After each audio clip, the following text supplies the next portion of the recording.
For those of you who have never heard of the Ernest movies, I'll quickly go over who Ernest is. Ernest P. Worrell was a commercial pitchman played by Jim Varney who advertised a lot of things actually, but more prominently, Mellow Yellow.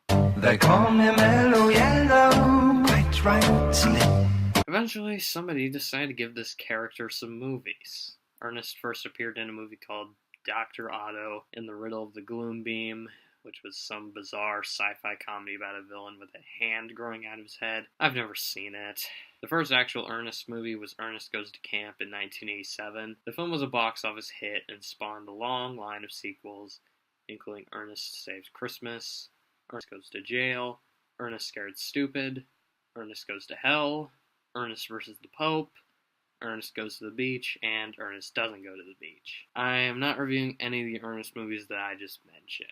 Not in this review, anyway. Maybe later. I decided, if I'm going to review an Ernest movie, why not pick the worst one?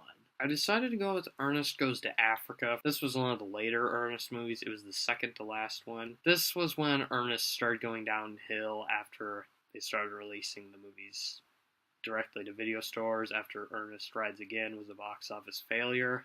So that would make this my second direct-to-video movie after Pig Pog.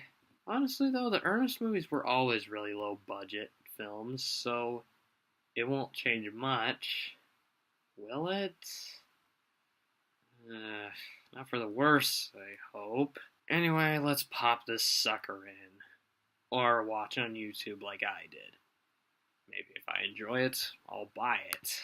I already got this at my house, so I obviously enjoy at least 3 of these. Or 4. Ernest Saves Christmas was fun. So the film starts off with an Indiana Jones-like character stealing some eyes from a skull. Look familiar? Hopefully this isn't as bad as Kingdom of the Crystal Skull. Then again, Ernest fighting aliens would have been kind of funny. Especially if it was xenomorphs. Make that a movie. Aliens vs. Ernest. Anyway, Nebraska Jack steals the eyes, but is betrayed by his pilot who steals the eyes for himself and leaves him to die. Then we cut to America. Ernest, who is working at a car repair shop, ends up destroying a woman's car and gets fired, and goes to a flea market.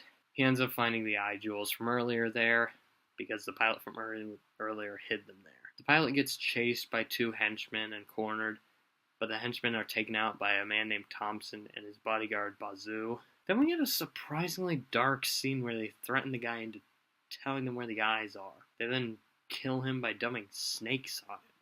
A kid's movie! The next scene has Ernest making the jewels into a yo-yo. Really?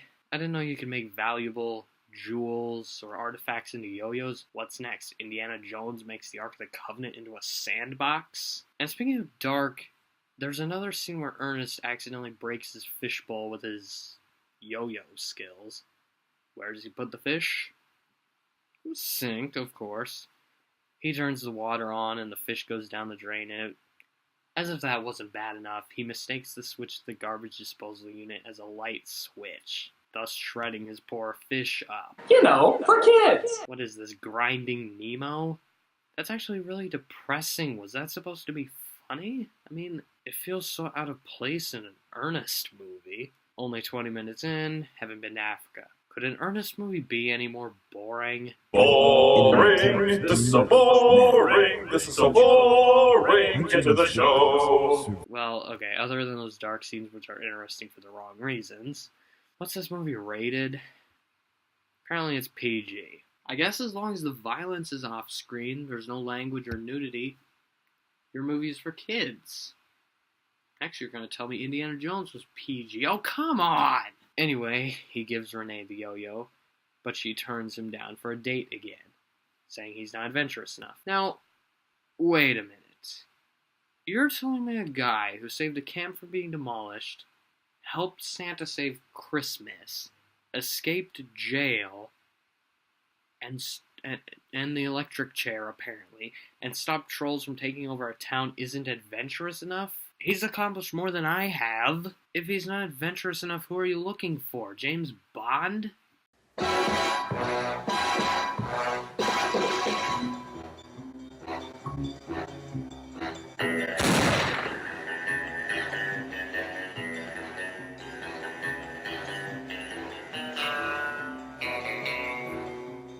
But the two snake guys have tracked Ernest down and kidnapped Renee.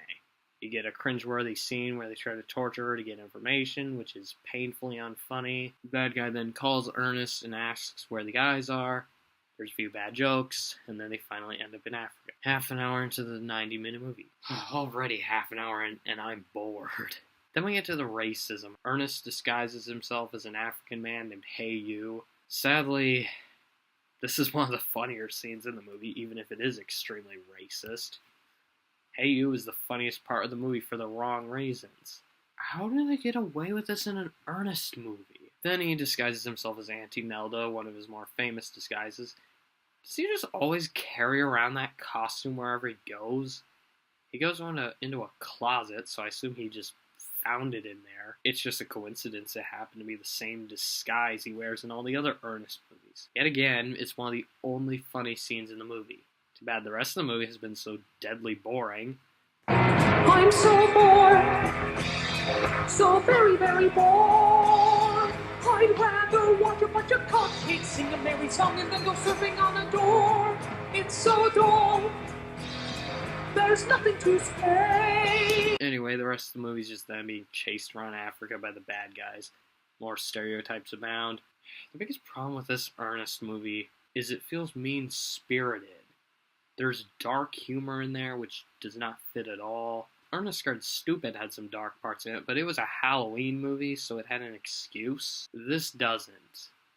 There's stereotypes in this which make the movie look really bad too, and which I don't recall being in other Ernest movies. Even the slapstick isn't very good this time around. The car scene at the beginning is kind of amusing, but other than that, and the Auntie Nelda scene, it really falls flat. The directing and writing are also not up to par. The characters are rather uninteresting. Part of what made the early Ernest movies memorable was the characters.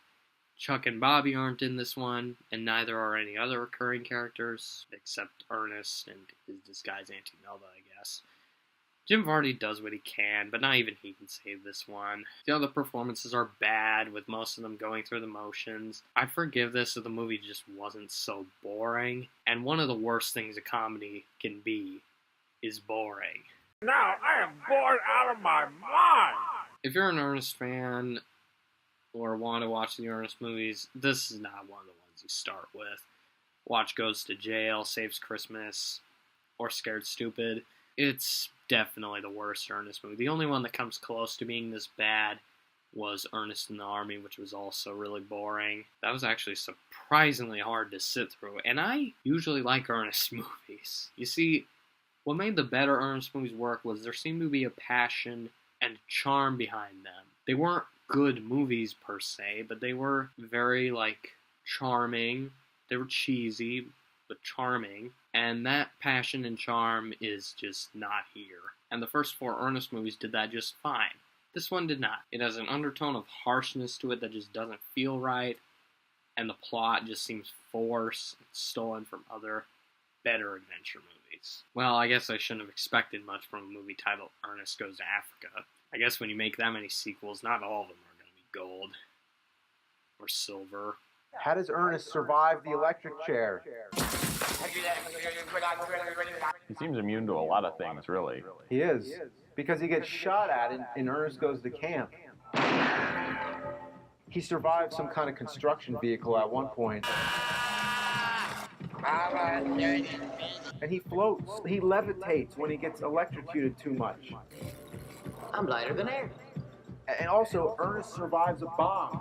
He takes a freaking bomb and flies up into the air.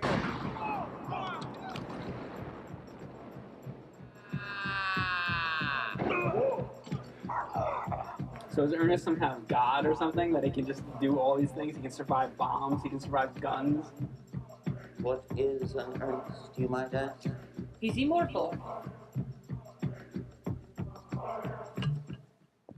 Ernest is God. Ernest is God. See this right here? God, but Ernest. Everybody,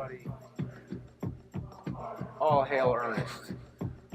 All hail Ernest. All hail Ernest. They call me Mellow Yellow, quite rightly. They call me Mellow Yellow, quite rightly. They call me Mellow Yellow.